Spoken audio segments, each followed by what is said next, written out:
Hi friends, welcome to our channel. இன்றைக்கி என்ன பார்க்க போகிறோன்னு பார்த்தீங்கன்னா, நம்ம வீட்டில் இந்த மாதிரி இரும்பு சேரோட குஷன் வந்து பார்த்திங்கன்னா இந்த மாதிரி கிழிஞ்சு போயிடும், இல்லைன்னா பிரிஞ்சு போயிடும். அதில் இருக்க பஞ்செல்லாம் நம்ம அப்படியே வந்து நம்ம தூக்கி போட்டுருவோம். அப்படி இல்லைன்னா நம்ம வந்து புது சோஃபா வாங்கும் போது இதை வந்து கொடுத்துட்டு ஒரு கம்மி ரேட்டு கொடுத்துட்டு நம்ம வந்து புது சோஃபா வந்து வாங்கிக்குவோம். அந்த மாதிரி இதை வந்து தூக்கி போடாமல் நம்ம ஈஸியாக நம்ம வந்து யூஸ்ஃபுல்லாக நம்ம வந்துட்டு மறுபடியும் யூஸ் பண்ணிக்கலாம்.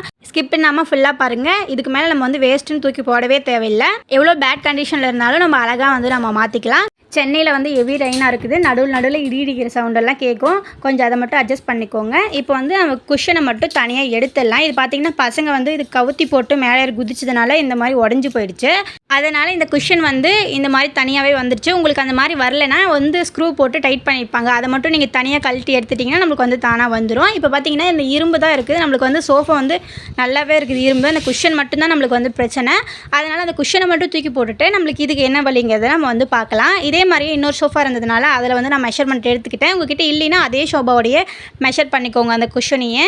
இப்போ வந்து இதோட மெஷர்மெண்ட் பார்த்திங்கன்னா 18 இருக்குது. அதுக்கப்புறம் அதுலேருந்து நம்ம வந்து ஒரு 5 இன்ச் இந்த சைடு இருக்குது பார்த்திங்களா, இந்த திக்னஸ் இருக்குது இல்லை, அதோட மெஷர்மெண்ட் நம்மளுக்கு வேணும். அதோட மெஷர்மெண்ட் நம்ம எடுத்துக்கலாம். அது பார்த்திங்கன்னா 4 இருந்துச்சு. அதுக்கப்புறம் இந்த லென்த்து பார்த்திங்கன்னா சேம் 18 தான் இருந்துச்சு. அதனால் ரெண்டுத்துக்கும் நம்ம வந்து இது ஸ்கொயர் ஷேப்பில் இருக்கிறதுனால ரெண்டுத்துக்கும் ஒரே மெஷர்மெண்ட்டே நம்ம வந்து எடுத்துக்கலாம். உங்களுக்கு வந்து எப்படி இருக்கோ அது மாதிரி எடுத்துக்கோங்க. இப்போ வந்து இந்த மாதிரி என்கிட்ட கிளாத் இருந்துச்சு, நான் இது எடுத்துக்கிறேன். உங்ககிட்ட எந்த மாதிரி கிளாத் இருக்கோ அந்த மாதிரி எடுத்துக்கோங்க. இப்போ வந்து அது எப்படி வந்து மெஷர் பண்ணுறதுன்னு நம்ம வந்து பார்க்கலாம். நம்ம வந்து ஃபஸ்ட்டு நம்ம வந்து எப்படி எடுத்திருந்தோம், 18 வந்து எடுத்திருந்தோம் பார்த்திங்களா, வந்து லென்த்து வந்து 18 இருந்துச்சா. அதோட நம்ம வந்து சைடு வந்து 4 இருந்துச்சு. நம்ம ஸ்டிச்சிங் கூட சேர்த்து ஒரு 5ன்னு வச்சுக்கிட்டா கூட நம்மளுக்கு வந்து 2 கிளாத் வந்து அடிப்பக்கம் மேல் பக்கம் 2 கிளாத் கட் பண்ணுவோம் பார்த்திங்களா. அந்த 2 கிளாத்து வந்துட்டு நம்மளுக்கு வந்து ஜாயின் ஆகும். அதனால் நம்மளுக்கு வந்து 5ங்கிற இடத்துல 2.5 2.5ன்னு சொல்லிட்டு இந்த சைடு ஒன்று அந்த சைடில் ஒன்று நம்ம எடுத்தோம்னா நம்மளுக்கு வந்து ஈக்குவல் பண்ணால் நம்மளுக்கு வந்து இது எல்லாத்தையும் ஈக்குவல் பண்ணோம்னா பார்த்திங்கன்னா 23 இன்ச் வரும். அந்த 5ங்கிறது தான் ஆஃபாக எடுத்துக்கோங்க. ஏன்னா 2 சைடு வரும், 2 கிளாத் வரும். அதனால் நம்மளுக்கு வந்து 5ங்கிறது வந்து நம்ம பாதியாக நம்ம வந்து எடுத்துக்கலாம். இப்போ 2.5 வந்து ஒரு பக்கம் வந்து 5 இன்ச்சுக்கு 2.5 எடுத்தோம். அதே மாதிரி அந்த சைடில் வந்து ஒரு 5 இருக்கும் பார்த்திங்களா, அதுக்கு தான் இன்னொரு 2.5 நம்ம வந்து எடுத்திருக்கோம். அதே மாதிரி 2 கிளாத்தில் வரும்போது நம்மளுக்கு வந்து அந்த 5 வந்து கரெக்டாக வந்துடும். இப்போ வந்து நம்மளுக்கு எவ்வளோ தேவையோ அந்தளவுக்கு மெஷர் பண்ணி கட் பண்ணதுக்கப்புறம் இந்த மாதிரி 2 ஃபோல்டிங்கில் மொத்தம் 4 ஃபோல்டிங்கில் வர மாதிரி இந்த மாதிரி ஃபோல்டு பண்ணிவிட்டு அந்த ஓப்பன் சைடில் வந்து 2 இன்ச்சுன்னு சொல்லி இந்த மாதிரி வந்து ஸ்கொயர் ஷேப்பில் மார்க் பண்ணி கட் பண்ணிக்கோங்க. அதுக்கப்புறம் இந்த மாதிரி வந்து க்ளோஸ்டு இருக்கிற பீஸை வந்து நம்ம கட் பண்ணிடலாம். கட் பண்ணதுக்கப்புறம் நம்மளுக்கு பார்த்திங்கன்னா 4 சைட்ஸுமே இந்த மாதிரி கார்னர் வந்து நம்ம ஸ்கொயர் ஷேப்பில் கட் பண்ண மாதிரி நம்மளுக்கு வந்து கிடச்சிரும். இந்த மாதிரி நம்மளுக்கு வந்து 2 பீஸ் வந்து இருக்குது. இப்போ வந்து இது எப்படி ஸ்டிச் பண்ணலாங்கிறத பார்க்கலாம். ஃபஸ்ட்டு வந்து இந்த இடத்துல மட்டும் கொஞ்சம் கேப் விட்டுட்டு மீதி வந்து எல்லா இடத்துலையுமே வந்து இந்த மாதிரி ஸ்டிச் பண்ணி எடுத்துகிட்டு வந்துடலாம். இப்போ பாருங்கள், நம்ம வந்து ஸ்டிச் பண்ணி எடுத்து வந்தாச்சு. இந்த இடத்துல மட்டும் நம்ம வந்து கொஞ்சமாக கேப் விட்டுட்டோம். ஏன்னா நம்ம வந்து ரைட் சைடு வெளியே பக்கமாக எடுக்கிறதுக்காக நம்ம இந்த இடத்துல கொஞ்சம் கேப் விட்டுட்டோம். இப்போ வந்து நம்ம ஸ்கொயர் ஷேப்பில் கட் பண்ண பார்த்தீங்களா, அந்த கட் பண்ண இடத்த இப்படி இருக்க ஸ்கொயர் ஷேப்பை இப்படி விரிச்சிட்டு இப்போ இந்த ஸ்டிச்சில் சைடில் பண்ணோம் பார்த்தீங்களா, அந்த 2 ஸ்டிச்சிங் இப்படி ஒன்றா வர மாதிரி வச்சு இப்படி வந்து நம்ம வந்து ஸ்டிச் பண்ணிக்கலாம். அதே மாதிரி நம்மளுக்கு வந்து 4 சைட்ஸும் ஸ்கொயர் இருக்கும் பார்த்தீங்களா, அதை வந்து இப்படி விரிச்சு பிடிச்சி நம்ம இந்த மாதிரி வச்சு நம்ம வந்து ஸ்டிச் பண்ணி எடுத்துக்கலாம். உங்களுக்கு பார்க்கும்போது புரியும்னு நினைக்கிறேன். இப்போ 4 சைட்ஸும் இதே மாதிரி நம்ம ஸ்டிச் பண்ணி எடுத்துகிட்டு வந்துடலாம். இப்போ பாருங்கள், நம்ம வந்து 4 சைட்ஸுமே இந்த மாதிரி பிடிச்சி நம்ம வந்து ஸ்டிச் பண்ணி எடுத்துகிட்டு வந்தாச்சு.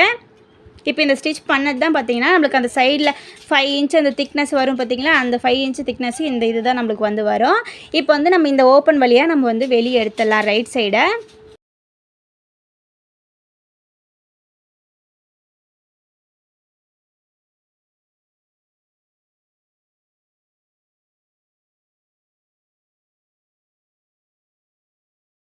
இப்போ இந்த மாதிரி வந்து ரைட் சைடு நம்ம வந்து வெளியே எடுத்ததுக்கப்புறம் நம்ம அந்த சைடு பிடிச்சி ஸ்டிச் பண்ண பார்த்திங்களா, அந்த ஸ்கொயர் ஷேப் இருந்தது அதெல்லாம் வந்து கரெக்டாக எடுத்து விட்டுட்டு இப்போ இந்த மாதிரி வந்து என்கிட்ட வந்து பழைய பில்லோவில் இருந்த இந்த மாதிரி பஞ்சு இந்த மாதிரி டைப்பில் 2 டைப்பில் வந்து இருந்துச்சு, பழைய கிழிஞ்சு போன பில்லோவிலேருந்து. அதனால் அதை வந்து நான் யூஸ் பண்ணிக்கிறேன். உங்ககிட்ட அப்படி ஒரு வேளை இந்த மாதிரி பஞ்சு இல்லைன்னா நீங்கள் வந்து பழைய துணி இருக்கும் பார்த்திங்களா, நம்ம வேஸ்ட் துணி இருக்கும் பார்த்திங்களா, தூக்கி போகிற கண்டிஷனில் அந்த துணியை வந்து குட்டி குட்டியாக கட் பண்ணி இந்த மாதிரி நீங்கள் உள்ளே வந்து இன்சர்ட் பண்ணிக்கலாம். எவ்வளோ தேவையோ அந்தளவுக்கு நீங்கள் வந்து குட்டி குட்டியாக கட் பண்ணி இந்த மாதிரி உள்ளே போட்டுக்கலாம். நம்ம இப்போ வந்து உங்களுக்கு எந்த அளவுக்கு குஷன் வந்து நம்மளுக்கு எந்த அளவுக்கு இருந்தால் ஓகே நம்மளுக்கு தெரியும் பார்த்திங்களா, அந்தளவுக்கு நம்ம வந்து உள்ளே போட்டு விட்டுக்கலாம்.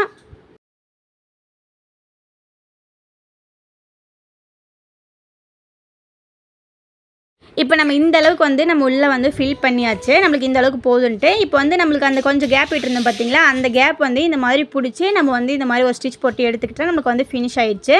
இப்போ வந்து நீங்கள் இந்த ஸ்டேஜ்லேயே அப்படியே விட்டுறதா இருந்தாலும் விட்டுடலாம். இப்போ நீங்கள் ஃபஸ்ட்டே நல்ல கிளாத்தாக போட்டு ஸ்டிச் பண்ணி இதோடையே போதும் அப்படின்னா இதோடையே விட்டு நீங்கள் அப்படியே கொண்டு போய் நீங்கள் வந்து சோஃபா மேலே வச்சுக்கலாம். அதுக்கு முன்னாடி இந்த மாதிரி உள்ளே போட்டுட்டு இந்த மாதிரி நல்லா அந்த இடத்துல வந்து இப்படி அடித்து நல்லா குத்தி வந்து ப்ரெஷ் பண்ணி விட்டிங்கன்னா எல்லா பக்கமும் நம்மளுக்கு வந்து ஈவனாக நம்மளுக்கு வந்து ஸ்ப்ரெட் ஆகிட்டு நல்லா இருக்கும் நம்மளுக்கு வந்து. இப்போ வந்து நீங்கள் இப்படியே கொண்டு போய் நம்ம வந்து சோஃபா மேலே போட்டு நம்ம அப்படியே யூஸ் பண்ணிக்கலாம். பட் வந்து எங்கள் சோஃபாவில் வந்து இந்த இடத்துல வந்து இந்த நடுவில் அந்த கேப் இருந்துச்சு பார்த்தீங்களா, இப்போ இந்த மாதிரி வந்து நடுவில் கேப் இருக்கிறதுனால நம்ம அப்படியே குஷனை வச்சு உட்காரும் போது நம்மளுக்கு வந்து அந்த ஓப்பன் வழியாக நம்மளுக்கு வந்து கொஞ்சம் குஷன் உள்ளே போகிற மாதிரி இருக்குது, கம்ஃபர்டபுளாகவே இல்லை நம்மளுக்கு. அதனால் உங்ககிட்ட இந்த மாதிரி அட்டை மாதிரி ஏதாச்சும் வந்துட்டு வுட்டில் இருந்துச்சுன்னா அப்படியே ஸ்ட்ரெயிட்டாக இந்த எந்த அளவுக்கு வேணுமோ, இந்த சோஃபாவுக்கு எந்த அளவுக்கு தேவையோ அந்தளவுக்கு அப்படியே இருந்துச்சுன்னா ஸ்ட்ரெயிட்டாக வச்சுக்கோங்க.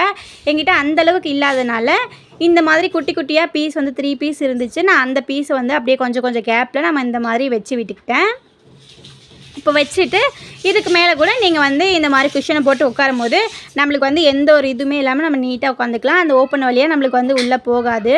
நல்ல கிளாத்தாக ஃபஸ்ட்டே வந்து இந்த மாதிரி ஸ்டிச் பண்ணிவிட்டு நீங்கள் இப்படியே கூட நீங்கள் வந்து அப்படியே வந்து சோஃபாவில் போட்டு உட்காந்துக்கலாம். நான் என்ன பண்ண போகிறேன்னா, இந்த கிளாத் ஒரு மாதிரி இருக்கிறதுனால நான் மேலே வந்து இந்த மாதிரி பில்லோ வந்து கவர் ஸ்டிச் பண்ணலான்னு இந்த மாதிரி ஒரு இது வாங்கிட்டு வந்திருந்தேன் அந்த கிளாத்து. அதனால் இதில் வந்து நான் மேலே வந்து குஷனுக்கு வந்து ஒரு கவராக ஸ்டிச் பண்ண போகிறேன். உங்களுக்கு தேவைன்னா இந்த மாதிரி நீங்கள் வந்து ஸ்டிச் பண்ணி போட்டுக்கலாம். இப்போ வந்து நான் ஃபுல்லாக கவர் மாதிரி ஸ்டிச் பண்ணல, நான் ஒரு எலாஸ்டிக் வச்சு நம்ம வந்து பெட்டுக்கெலாம் எலாஸ்டிக் போட்டு நம்ம வந்து கலந்து வராமல் நம்ம ஸ்டிச் பண்ணுவோம் பார்த்தீங்களா, அந்த மாதிரி நான் வந்து ஸ்டிச் பண்ண போகிறேன். அதனால் இப்போ வந்து இந்த கிளாத்துக்கு மேலே பில்லோவை வச்சு அந்த பில்லோவுக்கு மேலே வந்து இந்த மாதிரி கிளாத்தை வந்து க்ளோஸ் பண்ணால் இந்த அளவுக்கு வர மாதிரி நான் வந்து எடுத்துக்கிறேன். நம்மளுக்கு வந்து ஈவனாக வந்து எந்த அளவுக்கு அந்த குஷனுக்கு மேலே எந்த அளவுக்கு வந்தால் எந்த வரைக்கும் வந்தால் உங்களுக்கு வந்து ஓகேவோ அந்த அளவுக்கு எடுத்துக்கோங்க. இப்போ வந்து அந்த குஷனோட நீளம் பார்த்திங்கன்னா 18 இன்ச் நம்ம வந்து எடுத்திருந்தோம். அதில் பாதி பார்த்திங்கன்னா 9. ஏன் பாதி எடுக்கிறோம்னா இந்த கிளாத்தை வந்து நான் இப்போ 2 ஃபோல்டிங்கில் போட்டிருக்கேன், அதனால் நான் வந்து 9 எடுத்துக்கிறேன். இப்போ 9ங்கிறது ஸ்டிச்சிங்கோடு சேர்த்து ஒரு 10ஆக நம்ம வந்து எடுத்துக்கலாம். 2 ஃபோல்டிங்கில் இருக்கிறதுனால 2 பக்கமும் சேர்த்து நம்ம வந்து ஒரு 10ஆக எக்ஸ்ட்ராவே நம்ம வந்து எடுத்துக்கலாம். இப்போ எடுத்ததுக்கப்புறம் வந்து இப்படி வந்து மீதி இருக்கிறது எவ்வளோ கிளாத்துன்னு வந்துட்டு அளந்து பார்த்தோம்னா நம்மளுக்கு வந்து 7.5 இருக்குது. அதே அளவே இந்த சைட்லேயும் நம்ம வந்து ஒரு 7.5 வச்சு மார்க் பண்ணி நம்ம வந்து ஸ்கொயர் ஷேப்பில் ஃபஸ்ட்டு வந்துட்டு மார்க் பண்ணோம் பார்த்தீங்களா அந்த கிளாத்துக்கு, அதே மாதிரியே ஸ்கொயர் ஷேப்பில் நம்ம வந்து இந்த மாதிரி நம்ம வந்து மார்க் பண்ணிக்கலாம். இப்போ இதே மாதிரியே இந்த எண்ட்லேயும் நம்ம வந்து பண்ணிக்கலாம். இது இந்த எந்த சைடில் நம்ம வந்து இதை மார்க் பண்ணணும் பார்த்தீங்கன்னா, அந்த ஓப்பன் சைடு இருக்கும் பார்த்தீங்களா, அந்த ஃபோல்டிங் இல்லாமல் ஓப்பன் சைடு இருக்கும்ல, அந்த சைடில் வந்து இந்த மாதிரி வந்து 2 சைட்லேயும் மார்க் பண்ணிவிட்டு ஸ்கொயர் ஷேப்பில் நம்ம இந்த மாதிரி பண்ணிக்கலாம். நீங்கள் வந்து இப்போ எப்படி நான் வந்துட்டு மெஷர் பண்ணி இந்த சைடு வந்து ஸ்கொயர் கட் பண்ணணும், அதே மாதிரியே நீங்கள் உங்கள் சோஃபாவை எந்த அளவுக்கு இருக்குதோ அந்த அளவுக்கு பார்த்து நீங்கள் வந்து பண்ணிக்கோங்க. இப்போ அந்த மாதிரி நம்ம கட் பண்ணதுக்கப்புறம் பார்த்திங்கன்னா நம்மளுக்கு வந்து 4 சைட்ஸ்க்குமே நம்மளுக்கு வந்து இந்த ஸ்கொயர் இருக்கும். இப்போ வந்து இது எப்படி ஸ்டிச் பண்ண போகிறேன்னு பார்த்தீங்கன்னா, இந்த ஸ்கொயர் ஷேப்பில் கட் பண்ண பார்த்தீங்கன்னா அது 2 எட்டி பிடிச்சி அந்த இடத்துல வந்து இப்படி பிடிச்சி இந்த மாதிரி நம்ம வந்து ஸ்டிச் பண்ணிக்கணும். இப்போ வந்து நான் பாருங்கள், இப்போ நல்ல ரைட் சைடு வந்து உள்ள பக்கம் போகிற மாதிரி நம்ம வந்து இப்போ ஸ்டிச் பண்ணோம்னா நம்மளுக்கு வந்து கரெக்டாக இருக்கும். இந்த மாதிரி பிடிச்சி நம்ம ஸ்ட்ரெயிட்டாக வந்து ஒரு ஸ்டிச் பண்ணிட்டு வந்துக்கலாம். இப்போ பாருங்கள், ஸ்டிச் பண்ணிட்டு வந்தாச்சு. அதே மாதிரி எல்லா 4 சைட்ஸுமே நம்மளுக்கு வந்து அதே மாதிரியே ஸ்டிச் பண்ணிட்டு வந்துக்கலாம். இப்போ பாருங்கள், நம்ம வந்து 4 சைட்ஸுமே நம்ம வந்து ஸ்டிச் பண்ணிவிட்டு வந்தாச்சு. நம்மளுக்கு ஸ்டிச் பண்ணதுக்கப்புறம் நம்மளுக்கு வந்து இப்படி தான் இருக்கும். இப்போ வந்து நம்மளுக்கு வந்து அப்படியே ஒரு கவர் மாதிரி நம்மளுக்கு வந்து ரெடி ஆயிடுச்சு இப்போவே. பட் இருந்தாலும் நமக்கு வந்து எலாஸ்டிக் வச்சு ஸ்டிச் பண்ணும்போது இன்னும் கொஞ்சம் நல்லாயிருக்கும். இப்போ வந்து ராங் சைடு பக்கம் வந்து இந்த மாதிரி ஒரே ஒரு ஃபோல்டிங் மட்டும் பண்ணி ஒரு 1/2 இன்ச்சில் ஒரு ஃபோல்டிங் மட்டும் பண்ணி அப்படியே ஸ்ட்ரைட்டாக ஃபுல் சர்க்கிளுக்கும் நம்ம வந்து ஸ்டிச் பண்ணிட்டு வந்துடலாம். ஏன்னா இப்போ வந்து நம்ம அந்த 4 சைடும் ஸ்டிச் பண்ணதுக்கப்புறம் பார்த்திங்கன்னா நம்மளுக்கு கிளாத் வந்து கனெக்ட் ஆகிடுச்சு. இப்போ வந்து ஒரு ஃபுல் சர்க்கிள் மாதிரி தான் இருக்கும். அதனால் நம்ம வந்து இது மாதிரி 1/2 இன்ச்சுக்கு ஒரே ஒரு ஃபோல்டு மட்டும் பண்ணி நம்ம வந்து ஸ்ட்ரைட்டாக அப்படி வந்து ஃபுல்லாக ஸ்டிச் பண்ணிட்டு வந்துக்கலாம். இப்போ வந்து இந்த மாதிரி ஃபுல்லாக நம்ம வந்து ஸ்டிச் பண்ணிட்டு வந்தாச்சு பாருங்கள். ஒரே ஒரு ஃபோல்டு மட்டும் தான் பண்ணியிருக்கோம். இப்போ வந்து நான் வந்து ஒரு 1/4 இன்ச்சில் இருக்கிற மாதிரியான எலாஸ்டிக் வந்து இந்த மாதிரி மீட்ரு கணக்கிலே ஆல்ரெடி வாங்கி வச்சதே இருந்துச்சு. நீங்கள் இல்லைன்னா நீங்கள் வந்து இந்த மாதிரி கடையில் வந்து வாங்கிக்கோங்க. இப்போ வந்து அந்த 1/2 இன்ச் எந்த இடத்துல முடியுதோ அந்த இடத்துல எலாஸ்டிக்கை வச்சு அதை வந்து மேலே வந்து இன்னொரு ஃபோல்டு பண்ணிட்டோம்னா நமக்கு வந்து இப்போ 2 ஃபோல்டிங்கில் வந்துடும். இப்போ ஃபஸ்ட்டு வந்து அந்த எலாஸ்டிக் ஸ்டார்ட் ஆகுது பார்த்திங்களா, அந்த இடத்துல மட்டும் எலாஸ்டிக் மேலே நல்லா ஒரு 4-5 ஸ்டிச் போட்டு விட்டுட்டு, அடுத்தது வந்து நம்ம இழுத்து நல்லா எந்தளவுக்கு இழுக்குதோ அந்தளவுக்கு இழுத்து பிடிச்சி கிளாத் மேலே மட்டும்தான் ஸ்டிச் பண்ணணும். எலாஸ்டிக் மேலே ஸ்டிச் பண்ணக்கூடாது. ஃபஸ்ட்டு அந்த ஸ்டார்டிங் மட்டும்தான் எலாஸ்டிக் மேலே ஸ்டிச் பண்ணிவிட்டு, அப்புறம் எலாஸ்டிக் உள்ளே மட்டும்தான் இருக்குது. பட் வந்து அந்த எலாஸ்டிக்கை தாண்டி வெளியே அந்த கிளாத் மேலே நம்ம வந்து இப்படி ஸ்டிச் பண்ணிட்டு வந்துக்கலாம். நல்லா நீங்கள் இழுத்து பிடிச்சி ஸ்டிச் பண்ணும் போது நம்மளுக்கு வந்து நல்ல குஷனுக்கு வந்து கவராக போடும் போது நம்மளுக்கு வந்து ஸ்ட்ராங்காக கழண்டு வராமல் நம்மளுக்கு வந்து நீட்டாக வந்துட்டு இருக்கும்.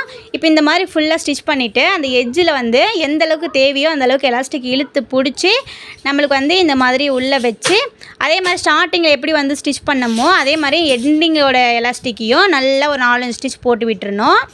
அப்போ வந்து நம்மளுக்கு வந்து எண்டிங்கும் கழண்டு வர்றது, ஸ்டார்டிங்கும் நம்மளுக்கு வந்து கழண்டு வராமல் நீட்டாக இருக்கும். இப்போ பாருங்கள், நம்ம இந்த மாதிரி வந்து ஸ்டார்டிங்கும் எண்டிங்கும் வந்துட்டு நம்ம ஸ்டிச் பண்ணியாச்சு. நம்மளுக்கு வந்து இப்போ பார்த்தா அழகான ஒரு கவர் வந்து கிடச்சிருச்சு. இப்போ இந்த கவர் வந்து போட்டதுக்கப்புறம் நம்மளே கழட்டுனா தான் கழண்டுமே தவிர தானே அது கழண்டு வரவே வராது. இப்போ வந்து எப்படி போடுறதுன்னு நம்ம வந்து பார்க்கலாம். இப்போ நம்ம வந்து ரைட் சைடு வந்து திருப்பி விட்டுட்டு அந்த கார்னர்ஸ் நம்ம ஸ்டிச் பண்ண பார்த்திங்களா 4 சைடு, அதெல்லாம் கரெக்டாக வர மாதிரி அந்த இதெல்லாம் எடுத்து விட்டுட்டு, அந்த 2 கார்னர் இந்த மாதிரி 2 சைடு இருக்கும் பார்த்திங்களா, அது 2 ஒன்றா பிடிச்சி இந்த சைடு அப்படியே இந்த 2 சைடு ஃபேஸ் பண்ணுற மாதிரி அப்படியே நம்ம வந்து மாட்டி விட்டுறலாம். இப்போ மாட்டி விட்டதுக்கப்புறம் அடுத்த 2 சைடுக்கும் நம்ம இந்த மாதிரி மாட்டி விட்டுறலாம். அந்த கார்னர் வந்து கரெக்டாக செட் ஆயிரும். இப்போ பார்த்திங்கன்னா நம்மளுக்கு அழகாக வந்து ஒரு கவர் ரெடி ஆயிடுச்சு. எலாஸ்டிக் வச்ச மாதிரி அழகான வந்து ஒரு கவர் ரெடி ஆயிடுச்சு. நீங்கள் இதே மாதிரி மெத்தடில் நீங்கள் பெட்டுக்கு கூட கவராக நம்ம வந்து ஸ்டிச் பண்ணி போட்டுக்கலாம். வேணுங்கும் போது இந்த மாதிரி கழட்டி நம்ம வந்து வாஷ் பண்ணிவிட்டு மறுபடியும் நம்ம இதே மாதிரியே போட்டு விட்டுக்கலாம். நம்ம வந்து நம்மளே கழட்டுற வரைக்கும் அது கழண்டவே கழண்டாது. நம்ம பெட்டுக்கு பார்த்திங்கன்னா பசங்க வந்து குதிப்பாங்க, விளையாடுவாங்க, அது வந்து கழண்டு வந்துடும். டெய்லி நம்ம வந்து அது போடுறதே பெரிய வேலையாக இருக்கும். அந்த மாதிரி பெட்டுக்கு கூட இந்த மாதிரி நம்ம இதே மெத்தட்லேயே நீங்கள் வந்து எலாஸ்டிக் வச்சு ஸ்டிச் பண்ணிட்டீங்கன்னா ஒன்ஸ் போட்டுட்டு மறுபடியும் எப்போ வாஷ் பண்ணுறதுக்கு எடுக்கிறோமோ அப்போ வரைக்கும் அதே மாதிரி தான் இருக்கும்.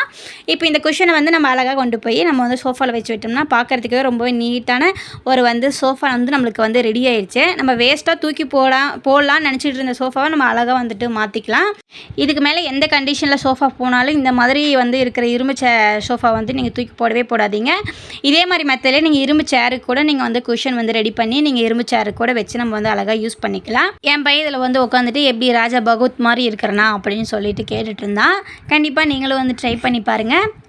இந்த டிப்ஸ் உங்களுக்கு பிடிச்சிருந்துச்சுன்னா நம்ம சேனலை சப்ஸ்கிரைப் பண்ணிக்கோங்க. தேங்க்ஸ் ஃபார் வாட்சிங். நெக்ஸ்ட் வீடியோவில் மீட் பண்ணலாம். பாய்.